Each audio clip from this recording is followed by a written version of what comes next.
Bom dia, amados. Louvado seja o Senhor, que nos deu esse privilégio de nos reunir novamente em seu nome para conhecer o nosso Deus de perto por meio da sua revelação na palavra. Para isso, vamos dar continuidade ao nosso estudo das cartas enviadas às 7 igrejas de Ásia Menor, no livro de Apocalipse, capítulo 3. E vamos ver a última carta, hoje, que é endereçada à igreja de Laodiceia. O Apocalipse, capítulo 3, a última mensagem enviada à igreja de Laodiceia.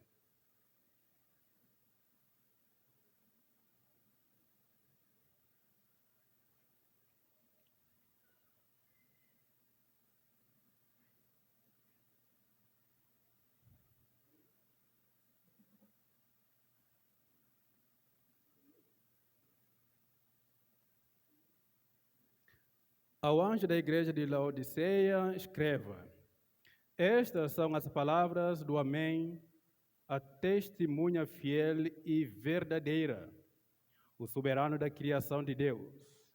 Conheço as suas obras, sei que você não está frio nem quente. Melhor seria que você fosse frio ou quente. Assim, porque você é morno, nem frio nem quente, estou a ponto de vomitá-lo da minha boca. Você diz: estou rico, adquiri riquezas e não preciso de nada. Não reconhece, porém, que é miserável, digno de compaixão, pobre, cego, está nu. Dou-lhe este conselho: compre de mim o ouro refinado no fogo e você tornará rico. Compre roupas brancas e vista-se para cobrir a sua vergonhosa nudez. E compre colírio para ungir os seus olhos e poder enxergar. Repreendo e disciplino aqueles que eu amo. Por isso, seja diligente e arrependa-se. Eis que estou à porta e bato. Se alguém ouvir a minha voz e abrir a porta, entrarei e cearei com ele e ele comigo. Ao vencedor darei o direito de sentar-se comigo em meu trono, assim como eu também venci e sentei-me com o meu Pai em seu trono. Aquele que tem ouvidos, ouça o que o Espírito diz às igrejas. Deus, nós te louvamos e mais uma vez te agradecemos por esse momento da leitura da tua palavra e rogamos que teu Espírito Santo faça com que a tua palavra possa tocar os nossos corações, possa nos despertar a ver a realidade que nos rodeia, possa despertar a fé em nossos corações ao soberano, Criador do universo, que possa nos dar uma firmeza de permanecermos fiéis ao Senhor todos os dias da nossa vida, até que o Senhor venha na sua glória para nos resgatar para a vida eterna. Que assim seja, para o louvor do teu santo nome. Amém. Irmãos, vamos hoje encerrar a nossa série falando da igreja de Laodiceia. Já falamos das 6 igrejas da Ásia Menor e hoje é a última igreja a qual nós vamos refletir sobre a carta enviada a esta igreja. E quando estamos falando da igreja, tanto de Éfeso até a última, que é a Laodiceia de hoje, estamos falando de uma história real, de uma igreja física que aconteceu nos tempos atrás.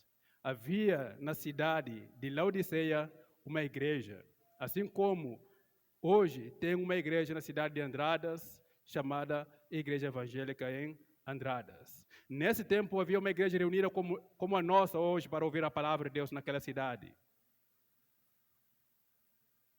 a qual o Senhor envia essa carta para diagnosticar o estado daquela igreja, como é que está a saúde daquela igreja e o que o Senhor Jesus espera desta igreja. Essa igreja se localizava nessa cidade que nós temos o nome hoje, chamada Laodiceia, é uma cidade da Frígia e Lídia, da região da Ásia Menor, localizada a 60 quilômetros da igreja de Éfeso, que nós vimos no começo do nosso estudo. Saiu da igreja de Éfeso, você anda uns 60 quilômetros, você vai chegar à igreja de Laodiceia. E esta cidade tinha o nome de Diápolis e Roás. Mais tarde, essa cidade vai receber o nome de Laodiceia, em homenagem à esposa do rei, que ajudou a reconstrução dessa cidade. E ela passa a ser chamada de Laodiceia, como nome da cidade. Essa cidade, antes de Cristo, no ano 133, ela foi dominada pelo Império Romano, que controla a Ásia Menor daquela época. E nessa cidade se encontra uma escola de ciência ou uma escola de medicina avançada que cuidava da vista e dos ouvidos. Já é uma cidade que experimentou a ciência, o avanço da ciência, como temos experimentado também o avanço da ciência nos nossos dias. A ciência tem nos ajudado bastante no tratamento da saúde do nosso corpo de forma geral. E essa cidade já tinha experimentado essa graça do avanço da medicina, assim como também das riquezas por meio do comércio, das indústrias, o avanço da indústria textil principalmente, onde se construía as roupas para se vestir, as melhores roupas da época, cobiçadas pelos reis, era produzido nesta cidade de Laodiceia. Então, era uma cidade rica, que tem condições financeiras para resolver os seus problemas diários, que não precisava muito de ajuda externa para a sua sobrevivência. Então, era uma cidade rica. Então, se é uma cidade rica, também influencia a vida da igreja, a vida do cotidiano da própria igreja. Então, provavelmente, os irmãos são irmãos ricos desta cidade.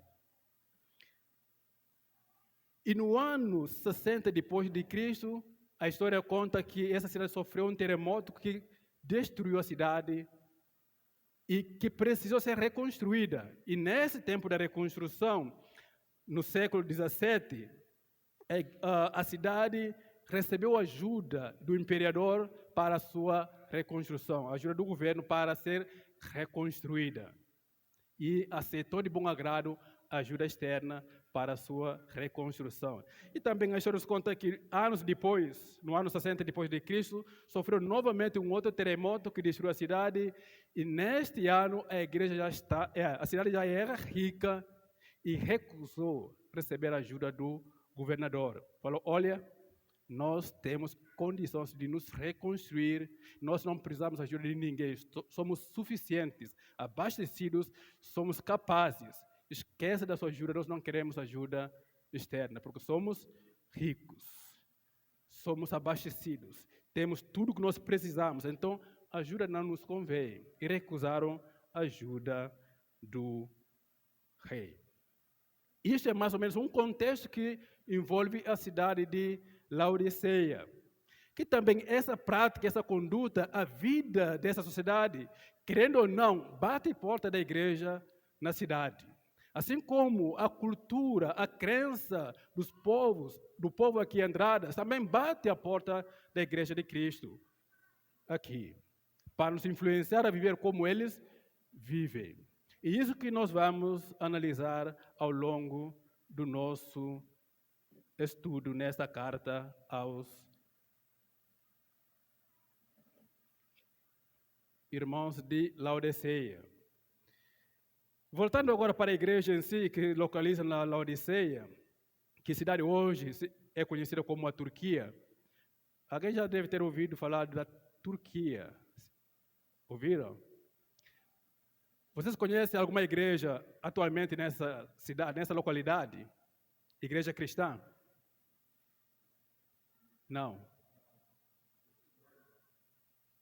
É uma área dominada pelo muçulmanismo. A candeia se apagou. Lembra do que Jesus falou no começo? Escreva a carta para 7 igrejas, 7 candeiros que estavam na Ásia Menor. Candeiro é que uma igreja que está numa cidade que reflete a luz de Cristo, mas hoje está apagada as igrejas daquela localidade, porque a igreja não guardou a palavra de Deus. As igrejas da Ásia Menor não praticaram a palavra de Deus como o Senhor esperava dela. E hoje não tem igreja naquela localidade. Agora, só os remanescentes, porque os remanescentes de Deus sempre estão em todos os lugares. Quando publicamente a igreja recusa Cristo, ele volta a trabalhar com seus remanescentes, aqueles que guardam a palavra no coração e que só Deus sabe, esses vão permanecer firme no Senhor. Provavelmente esses sim estão lá em Turquia guardando a palavra de Deus, mas só que não vai brilhar para o mundo porque são reprimidos pela força do maligno, mas continuam guardando a palavra de Deus. Então, essa igreja de Laodiceia, Cristo se apresenta a eles de seguinte forma, no capítulo 3 de Apocalipse, verso 14. Diz: ao anjo da igreja de Laodiceia, escreva: estas são as palavras do Amém. Cristo se apresenta como o Amém. O que é o Amém? É uma palavra conhecida por nós. Em muitas circunstâncias, em muitas ocasiões, nós usamos a palavra Amém. Com certeza usamos já aqui várias vezes nessa manhã a palavra Amém. Com certeza várias vezes já repetimos essa palavra Amém. O que significa o Amém? Também é uma palavra que Cristo usa no seu último encontro com seus discípulos antes de chegar ao céu. Quando ele estava subindo aos céus, em Mateus capítulo 28, versos 19 ao 20, diz assim: portanto, ide e ensinai todas as nações, batizando-as em nome do Pai, do Filho e do Espírito Santo, ensinando-as a guardar todas as minhas palavras que eu os tenho mandado. E eis que eu estou convosco todos os dias até a consumação do século. E ele encerra com a última palavra: Amém.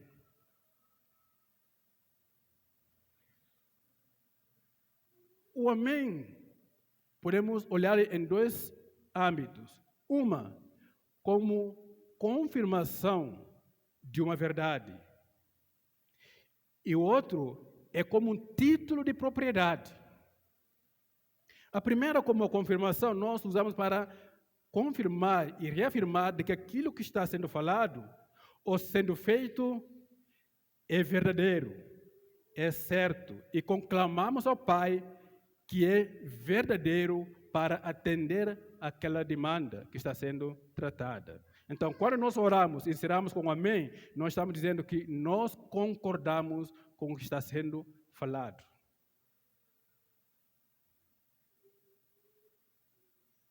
E o outro termo, como um título de propriedade, é algo que pertence exclusivamente a Deus.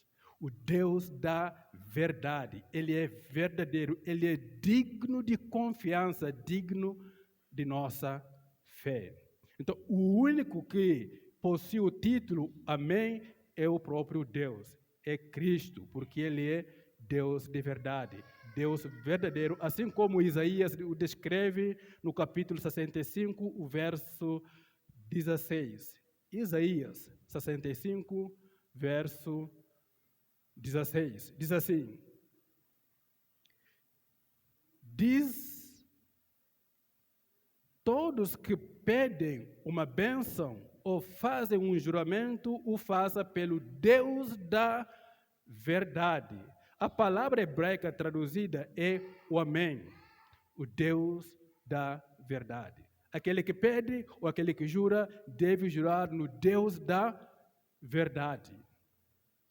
E esse contexto de Isaías diz respeito a um contexto similar à igreja de Laodiceia. O povo nesse tempo de Isaías viviam de forma que agora vive os crentes de Laodiceia. Se voltarmos um pouco para o versículo 1 desse livro de Isaías, nós vamos encontrar a descrição do verso 1 ao verso 7 e o verso 11. Vamos começar com o verso 1. Fiz-me acessível ao povo, aos que não perguntavam por mim, fui achado pelos que não me procuravam. Israel não procurou Deus, Deus os achou, Deus os encontrou. Deus se apresentou ao povo de Israel como Deus para o seu povo. Uma nação que não clamava pelo meu nome e disse: eis-me aqui, eis-me aqui. Foi assim que Deus achou o povo de Israel e foi assim que Deus nos achou como seu povo. Nós não procurávamos Deus, mas Deus se apresentou a nós por meio do seu Filho Jesus Cristo. E agora, o tempo todo estendia as mãos a um povo obstinado que anda por um caminho que não é bom. Esta é a conduta humana. Anda por caminho de destruição, o caminho que o engole, mas não percebe, seguindo suas próprias inclinações de seus corações. Esse povo que sem cessar me provoca abertamente, oferecendo sacrifícios em jardins e queimando incenso em altares de tijolos. Idolatria. O povo que vive nos túmulos, à noite, se oculta nas covas, que come carne de porco e em suas panelas tem sopa de carne impuro. As impurezas do seu povo. Esse povo diz: afasta-te,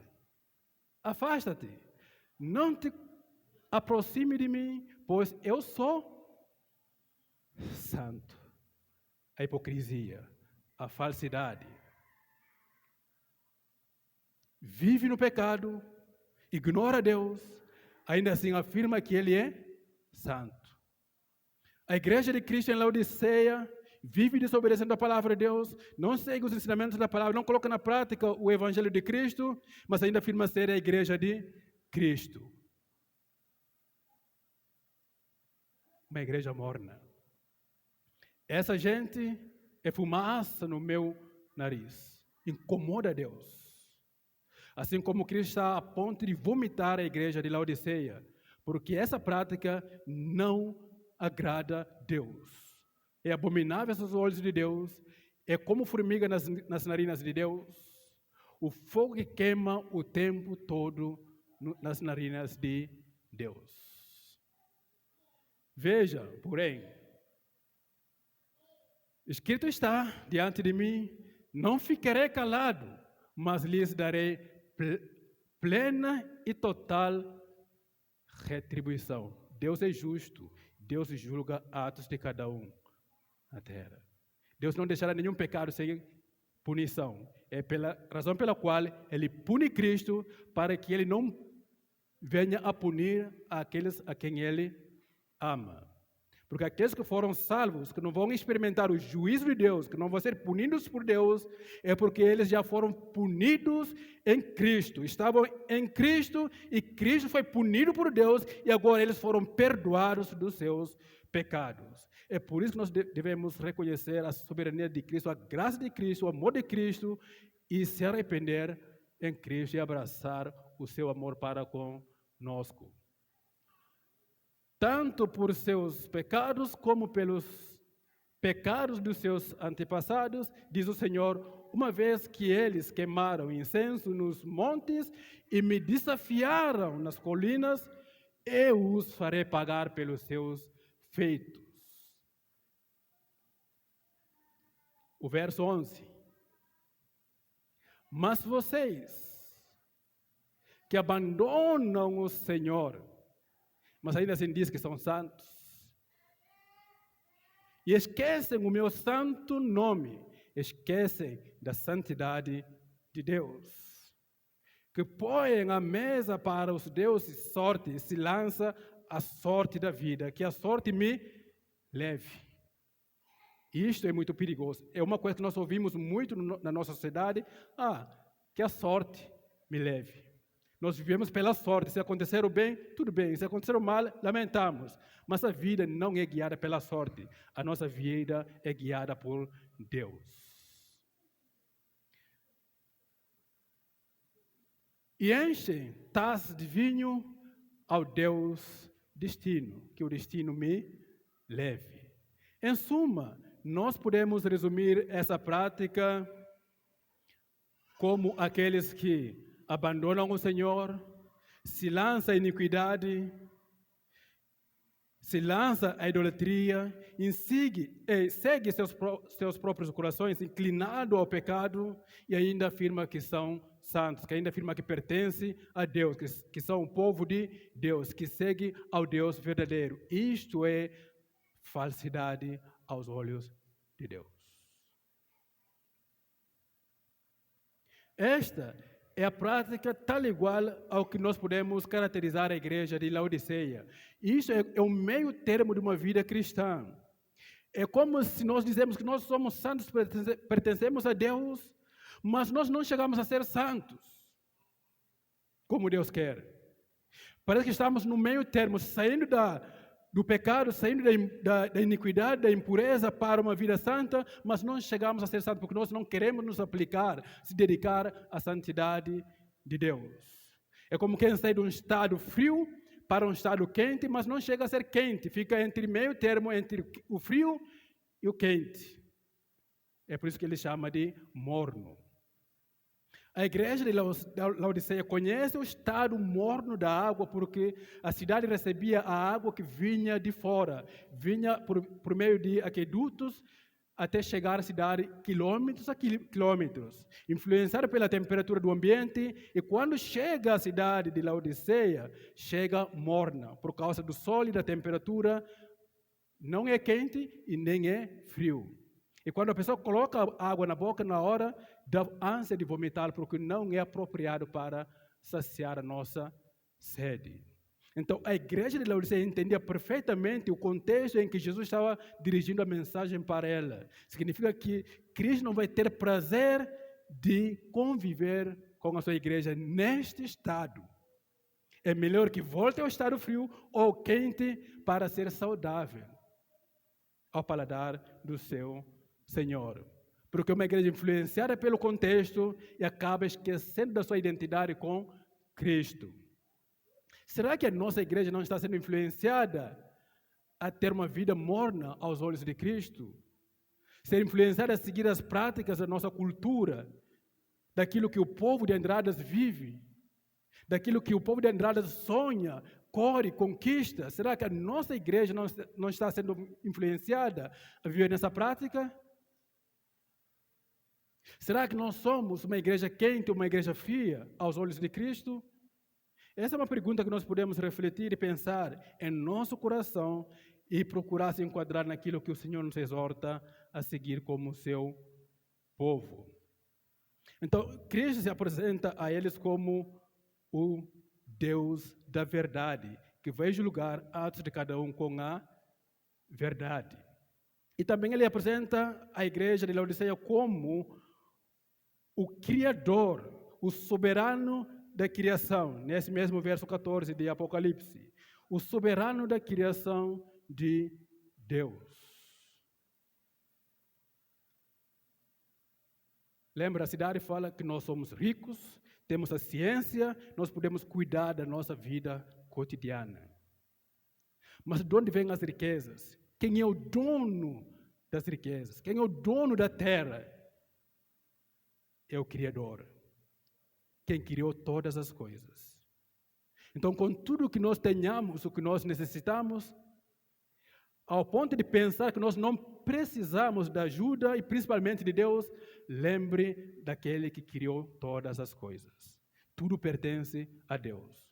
É a providência do soberano da criação. Então, Cristo estava lembrando a igreja de Laodiceia a não pensar como os incrédulos que ignoram o Criador das coisas do universo, para lembrar que ainda que são abastecidos, mas tudo pertence ao Criador, aquele que criou o universo e todas as coisas que existem.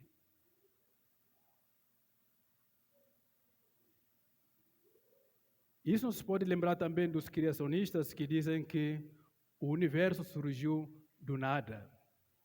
Que a mentalidade do ser humano é terrível.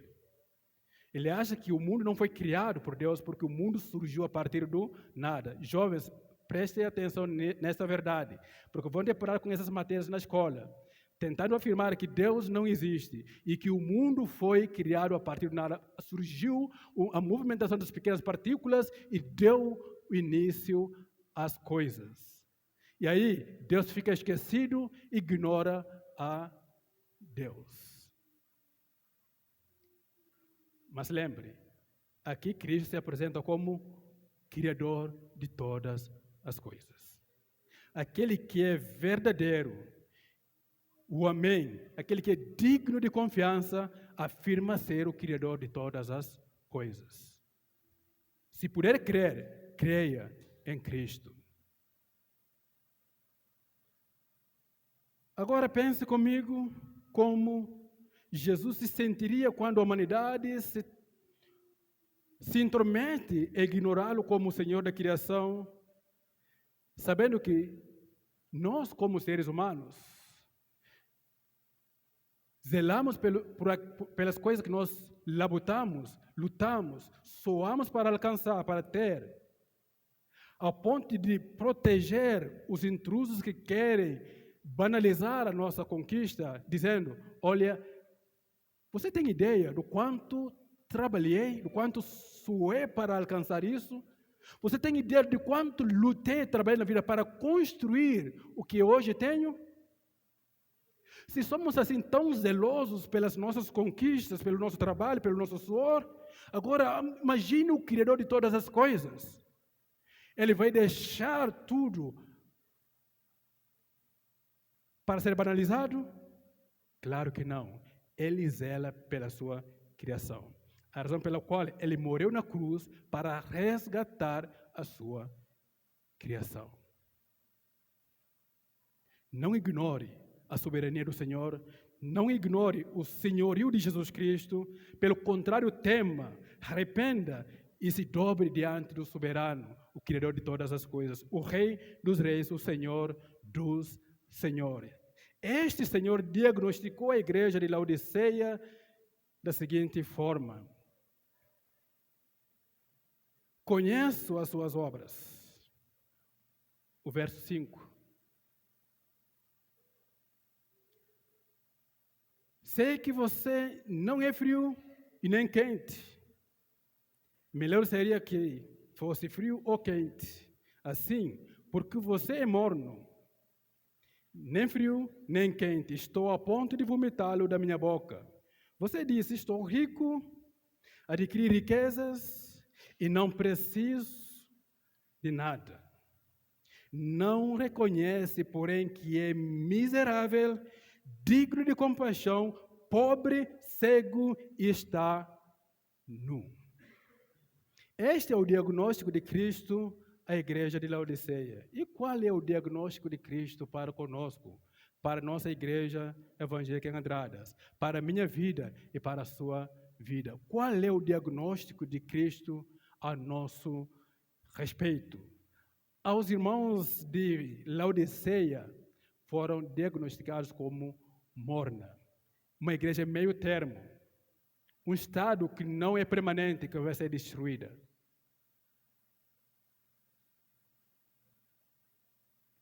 O que ele afirma é que ela é rica e não precisa de nada. Agora pergunta, a riqueza é pecado? A igreja é morna por causa das riquezas? Não. As riquezas não são pecados. O homem não se torna pecador por causa das riquezas. A riqueza, pelo contrário, é o bem de Deus para a sua criação. E qual é a causa, então, desse estado morno da igreja de Cristo?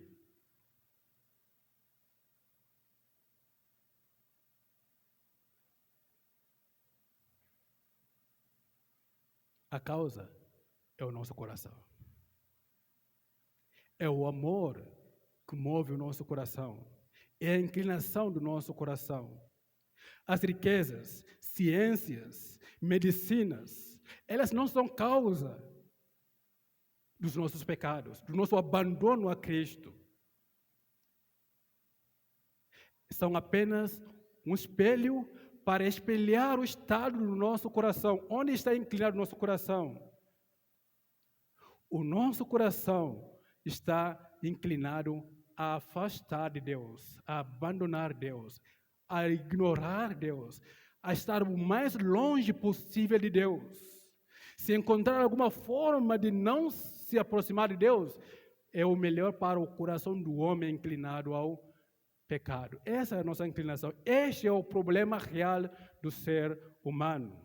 É o mesmo problema que aconteceu lá no começo. É a mesma ideia que Satanás vendeu à humanidade lá no Éden, no começo, a princípio por um preço zero, de graça, oferecendo ao homem: olha,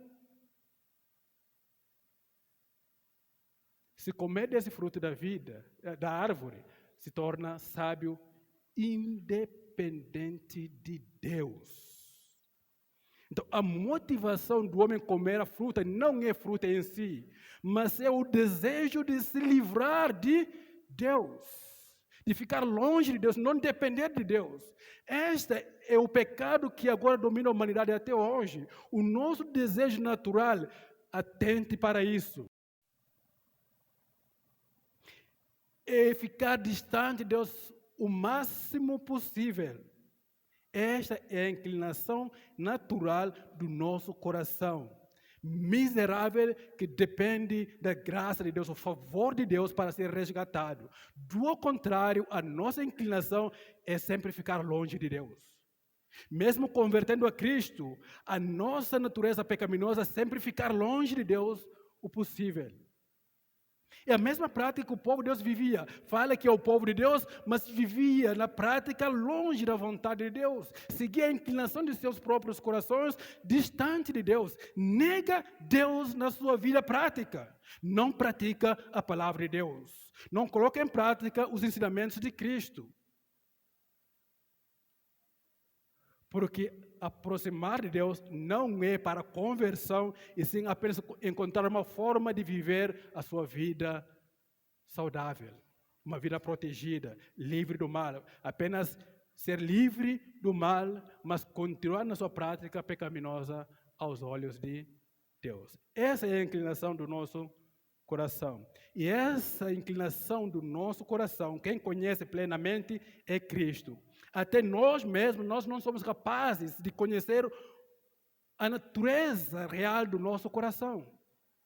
Quem conhece melhor é Cristo. E Cristo não precisa que alguém lhe diga: este é o estado do coração do irmão A ou do irmão B. Ou este é o estado do coração do Beto, ou este é o estado do coração da igreja evangélica Andradas. Ele sonda mente e coração. Ele sabe até os nossos pensamentos, os nossos sonhos, que às vezes a gente sonha à noite, acorda de manhã e esquece. Mas a Cristo é como um livro aberto aos seus olhos. O que nós pensamos ou sonhamos não é esquecido por Deus. Deus sabe de tudo. Até aquilo que nós vamos pensar amanhã, Ele já sabe dos nossos pensamentos. Aquilo que nós vamos praticar aqui depois do culto, Ele já sabe. Ninguém o diz, ninguém o ensina, porque Ele conhece todas as coisas, de eternidade passada, o presente e o futuro. Ele sabe as coisas. E Ele sabe o estado do meu coração e do seu coração. É por isso que nós precisamos voltar a Ele, render aos pés de Cristo, ao soberano e aquele que conhece todos os nossos pensamentos, que sabe o estado do nosso coração, que sabe que nós somos miseráveis, dignos de compaixão, pobre e que precisa de Deus. E esse conhecimento prévio de Deus a respeito do nosso estado exalta a sua omnisciência, já contrapondo o avanço da ciência humana, que busca conhecer todas as coisas. Cristo já sabe todas as coisas. Se nós temos desejo de conhecer mais a ciência, de descobrir as coisas do futuro para tentar viver uma vida saudável, é melhor confiar em Cristo para ser conduzido naquilo que é saudável para a nossa vida e para a nossa alma.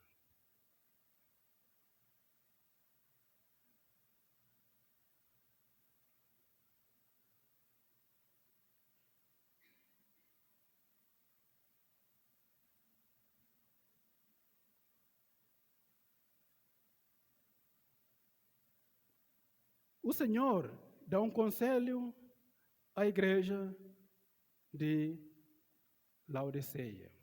Eu acredito que Ele está dando um conselho a nós hoje, como a igreja evangélica em Andradas.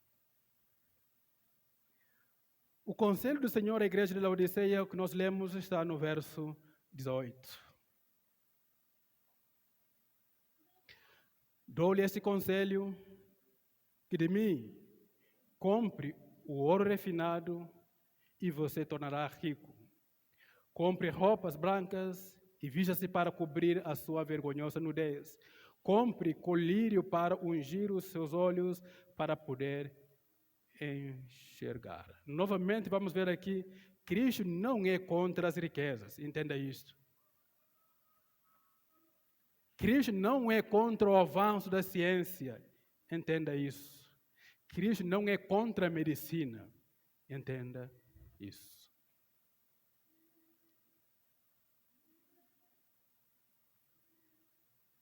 Mas o que Cristo quer de nós é que o seu povo se aproxime dele com fé, para depois experimentar o bom do avanço das riquezas, da medicina e da ciência, nos olhos fixados nele como o Senhor da criação.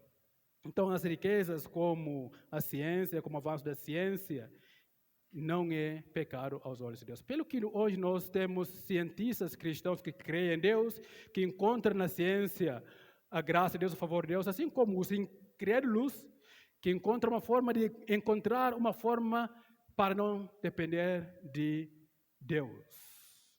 Então, tudo isso não é pecado aos olhos de Deus. Mas tem um problema mais sério que nós podemos encontrar nessa afirmação de Cristo.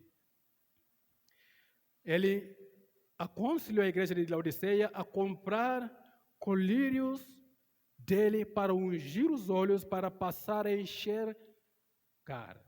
A vista nos é dado para ver as coisas, para facilitar a nossa vida, o nosso mover, para ver o perigo que chega a nós, para livrar dele, principalmente livrar os perigos. Um cego tem dificuldade de evitar os perigos no seu caminho, na sua jornada. Mas aquele que tem a vista tem a facilidade de ver os perigos e de livrar os perigos no caminho. É por isso que a vista se torna fundamental para o ser humano. Aqui na igreja de Laodiceia, encontrava uma forma de tratar a vista dos homens, para torná-los a enxergar, a ver claramente. Mas até hoje a ciência afirma que muitas das enfermidades da nossa vista podem ser tratadas. Mas a vista do menino do olho, aquele que vê a luz, quando se encontrar em problema, não existe ainda nenhuma medicina para tratar essa causa. Se a parte interna do seu olho, aquele neural que faz você enxergar a luz, se difundir, não tem ciência que trate. E ainda que a gente tenha vista para ver as coisas deste mundo, mas somos cegos no que diz respeito às coisas espirituais. Nós não vemos os perigos espirituais da nossa vida. Aquilo que aprisiona a nossa alma para a condenação eterna, para o inferno, nós não somos capazes de enxergar esse perigo. Só um vê esse perigo, que é Cristo Jesus. É por isso que Ele nos convida a comprar dele os colírios para que a gente veja a realidade espiritual que nos rodeia aqui e para o além, para que Ele nos conduza na vida eterna. Assim como o profeta disse que a terra de Zebulon, a terra de Naftali, viu a luz na sombra da morte. Nas trevas, eles viram a luz. Quando Cristo nasceu em Belém, a luz da humanidade chegou à terra. Cristo Jesus, capaz de dar a luz para enxergar a realidade da vida, chegou à terra para dar as luzes aos homens. O único que pode nos fazer ver a realidade espiritual, o perigo da vida espiritual, que nos conduz à morte eterna, é somente Jesus Cristo. Aquele que ignora Cristo se caminha para a perdição, está na escuridão da vida. Mas aquele que encontra Cristo, crê em Cristo, encontra luz para a sua vida aqui na terra e como o além, vida depois, a vida espiritual em Cristo Jesus. Então, a igreja de Andradas, compre os colírios de Cristo. Busque o Senhor na sua vida diária. Creia em Jesus. Arrependa dos seus pecados. Se dobre aquele que era, que há de vir, para que você tenha vida, a vida eterna. E Ele ainda nos dá essa promessa. Repreendo e disciplino aqueles a quem eu amo. Seja diligente e arrependa-se dos seus pecados. Esta é a graça que Cristo nos ofereceu como seres humanos. A forma de nós voltarmos a ter a comunhão com Deus, a paz com Deus, sermos guiados por Deus, é por meio de única coisa. Crê em Cristo e arrependa dos seus pecados. E continue arrependendo dos seus pecados diante do Senhor. Esta é a condição de nós encontrarmos a vida eterna. Não existe mais um outro caminho. O que nos é colocado é o arrependimento. E a fé vem de Deus, que é gerado em nós. Então, entendendo a graça de Deus, a favor de Deus, a soberania de Deus e a sua misericórdia, o nosso dever como seres humanos é de nos arrepender dos nossos pecados. É de reconhecer, na verdade, sim, o meu coração não quer Deus. O meu coração é estar longe de Deus o máximo possível que ela quer.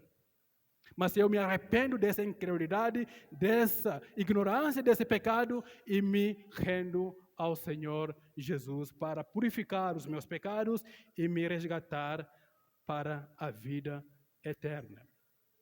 E para aqueles que arrependem e que se dedicam à palavra de Deus, que abre a porta do seu coração, como ele diz, eis que estou à porta e bato, se alguém ouvir a minha voz e abrir a porta do seu coração, a porta da sua casa, eu entrarei. A esses, ele deu promessa. Qual é a promessa?